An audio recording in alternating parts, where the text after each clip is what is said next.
to you. Yes, thank you. Hey, my name is Robbie Harvey, and we are Human Architects, and we're here with our CFO, John, as well. And I just want to pass it off to Miranda and let her tell our story, and then we'll wrap up with that last wonderful final question. Yes. Yeah. Well, thank you so much for having us today. How many of you use business metrics in your work to inform your processes and all? And I assume everybody does. Data don't lie, and they definitely inform what we should be doing. But there's one metric that you may not be using, and that's the SSQ performance indicator. Does that ring a bell with anyone? I didn't expect so, and I'll share what that is. In order to do so, I'm going to invite you on a journey with a team. So imagine receiving a phone call asking you to help a team whose foundation is literally collapsing. There are issues of race, there are issues of gender. HR has been involved, so a complaint has been made. One team member is threatening to bring a lawyer to meetings, and this team cannot meet. They cannot meet virtually, and much less can they meet in person.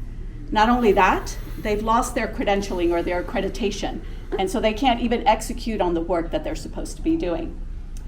Now, if you're thinking, Miranda, no, this is not the direction anyone should go in taking this on, and most of my colleagues would say absolutely no.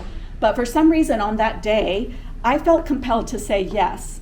So one, maybe it's the competitive power lifter in me that thought, well, this is a heavy lift, and if I get it, that's great. I get stronger in the process of trying. If I fail, I don't know that I could do much more damage to this team. They've already imploded things from the inside. So long story short, we execute on the work. It was designated for a 6-month contract.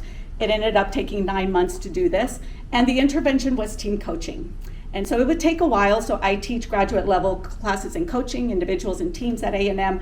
So I need a couple of lectures to really define what team coaching means. But I'll just quickly tell you, yes, it's part of team building. Yes, it's part of team training. Yes, it's part of team facilitation. Yes, it's part of team consulting. But we have an additional layer of team coaching, which makes it very intimate. That process opens up vulnerability. If mediation is needed, reflection, accountability, all of those things are also embedded in this. So it's a term that people use ubiquitously, but you really need to know what they're talking about. And so we did the intervention, and one of the things that we do is we have a diagnostic, and the results were fantastic. If I had more time, I'd share those with you in terms of the team. And then we also surveyed the leadership, and the metrics were great. And so in terms of dysfunction, as you can imagine, they were the epitome of dysfunction. And so they ranked at 5, and now they were at 1 in terms of dysfunction. Productivity went from 2 to 5 in the right direction, and that was great. And then things like cohesiveness, which was my favorite metric, from 0 to 4. So it felt like quite a success to be able to do this. And this is where the SSQ comes in. So one of the things that we do at the end of our training, whether it's group coaching, team coaching, whatever it is that we engage in, we love to have a showcase. Because how much greater is it to have ownership and buy-in of the people for them to present what they've done. So the team presented, this is where we started, these were our struggles, this is how we improved in team dynamics, this is how we improved in team productivity, this is how we grew as individuals, and this is what we're committing to do next steps. And then I encourage them to add an additional slide of the ask. In order for us to continue to be successful, these are the things that we need from leadership.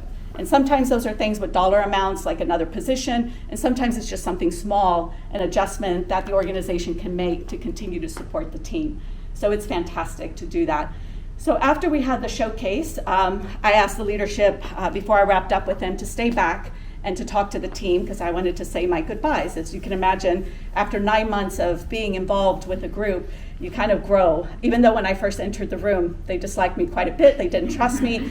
They disliked each other quite a bit, didn't trust each other. So it took some time to be able to do this work. And it was either in the penultimate session, or maybe it was the third to the last, that the team opened up with immense vulnerability.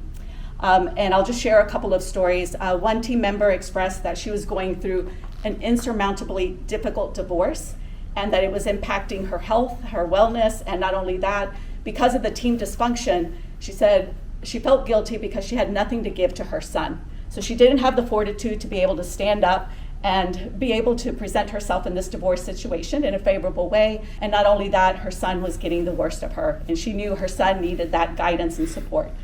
Another team member shared that he has a son with disabilities, and that his wife and he need to be strong partners in order to be able to provide this child what this child needs.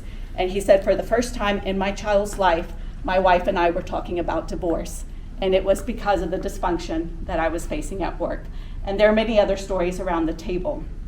So when I stayed back with the group, I talked to each one collectively, and I said, because of how you are now showing up after work, you know, when you go and you interact with your son and the fortitude that you have and the clarity to manage this divorce, the successes we've had pale in comparison to that. That's our win. And then I went to the other individual, because of your marriage now, being able to work on it, being able to show up, being able to partner with your wife and show up for your son, that's the success here. All of this was beautiful, but it pales in comparison to that.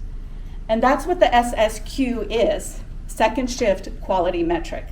Imagine if organizations decided to take it upon themselves that society matters, and I don't want to just develop my people so that they could perform better for me and my organization and get us result, but I care enough to develop them to their full potential so that they impact society. So when they leave my building, virtual or physical, and enter their home, that there is something there to give, to engage, to build up. So they're taking care of family, they're taking care of parents, they are volunteering, they are taking care of their health, they are pursuing education, etc. And organizations that trust that by taking care of those two things, the organization's performance will be taken care of. It's wonderful to support leaders, executives, and we do that with coaching and development. But our philosophy is it's time for the tide to rise all ships. And so imagine if everybody in the organization could benefit from this type of high touch, cognitive, behavioral, affective type of support.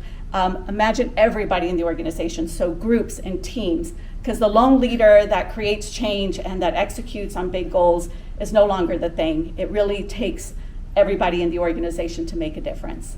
So thank you for having that journey with me with that team situation. So great.